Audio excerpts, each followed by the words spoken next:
Rasulullah SAW adalah insan, manusia, dan baginda bukannya malaikat. Dalam arti kata lain, Nabi seperti kita dari sudut ada sifat-sifat kemanusiawinya, mana makan, minum, tidur dan sebagainya. Tetapi di dalam adat kebiasaan tadi tu, Nabi menunjukkan panduan. Contoh dalam bab makan. Makan kita bukan sekadar makan untuk sekadar nak bagi teruskan kehidupan.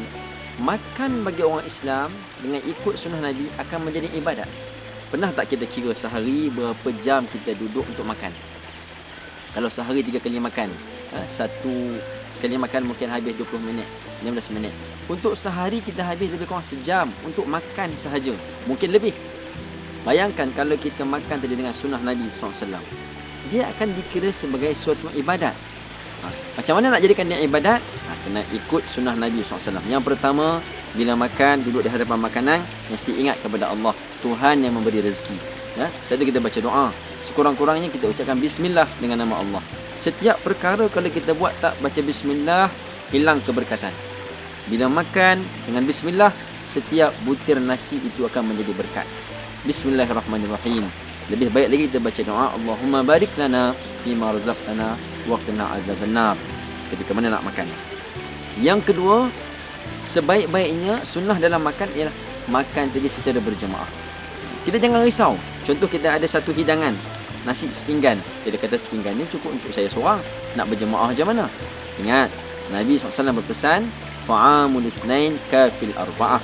Makanan ni kalau berjemaah, kalau makanan untuk 2 orang, dia akan cukup untuk 4 orang. Kalau makanan tu, meal tu untuk 4 orang, kalau kita berjemaah, dia akan jadi cukup untuk 8 orang. Macam mana boleh jadi cukup? Kerana Allah Ta'ala datangkan keberkatan pada makanan tersebut. Contoh Nabi kita suka makan tu berjemaah dalam talam dan sebagainya. Jadi kalau kita nak makan, ajak kawan-kawan duduk sekali makan. Yang ketiga, sunnah di dalam makan, jangan tinggalkan sisa-sisa daripada makanan itu tanpa kita habiskan. Sebab kita tak tahu yang mana yang ada berkat. Contoh kita makan nasi, orang Melayu makan nasi. Kita tak tahu yang mana butir nasi yang paling berkat sekali, yang paling ikhlas sekali. Orang yang menanam padi tadi bekerja lalu menghasilkan butir nasi yang ikhlas. Sebab itu bila tumpah makanan, ada nasi tertumpah ke, Nabi kita ajar supaya kita kutip, bersihkan, kita makan. Kalau kita boleh bersihkanlah. Melainkan kalau jatuh atas tanah ni tak boleh nak bersih. Kita niat bagi dekat binatang-binatang lah. Tapi kalau atas meja, ada atas alas, kita bersihkan dia dan kita makan. Jangan tinggalkan. Rasulullah bila makan dengan sahabat-sahabat, orang boleh tahu, boleh kenal mana bekas Nabi, mana pinggan Nabi. Sebab apa? Bersihnya. Kita kata orang apa? Licin lah kan. Sebab itu sunnah kita kalau makan jangan membazir, jangan membazir. Dan antara sunnah yang ini yang jarang orang tahu, ketika makan seeloknya kita berbual-bual, bercakap-cakap. Kadang-kadang orang kata jangan bercakap waktu makan, nanti syaitan datang. Bukan. Rasulullah suruh kita bercakap ketika sedang makan, tapi cakap benda-benda yang bermanfaat, hal-hal yang memberi kebaikan. Sebab apa? Sebab Nabi nak suruh kita ni menyalahi orang Yahudi. Orang Yahudi waktu dia makan, dia akan senyap tak bercakap. Senyap langsung tak bercakap. Nabi tak suka kalau kita sama dengan orang Yahudi. Maka dia suruh kita berbual-bual ketika sedang makan. Tapi janganlah waktu makanan dalam mulut kan. Mana dalam keadaan sopan, berbicara hal-hal yang memberi manfaat. Dengan demikian kita telah mengamalkan sunnah Nabi SAW.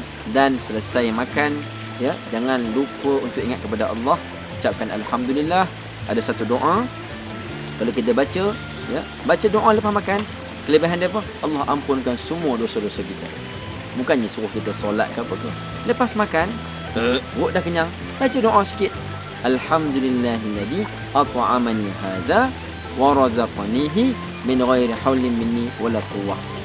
Kelebihan doa ini, siapa baca dia, Allah Ta'ala ampunkan dosa dia, dan Allah Ta'ala tidak akan kira, tidak akan hisap dia makanan-makanan dan rezeki dia tadi.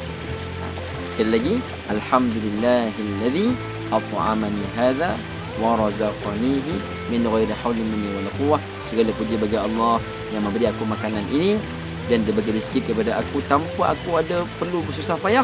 Min ghairi haulin minni wala quwwah. Mudah-mudahan dengan sunnah tadi kita dapat amalkan secara tak langsung, menghidupkan benih-benih sunnah Nabi SAW dalam kehidupan kita, sehingga kita beroleh keridaan Allah Subhanahu wa taala.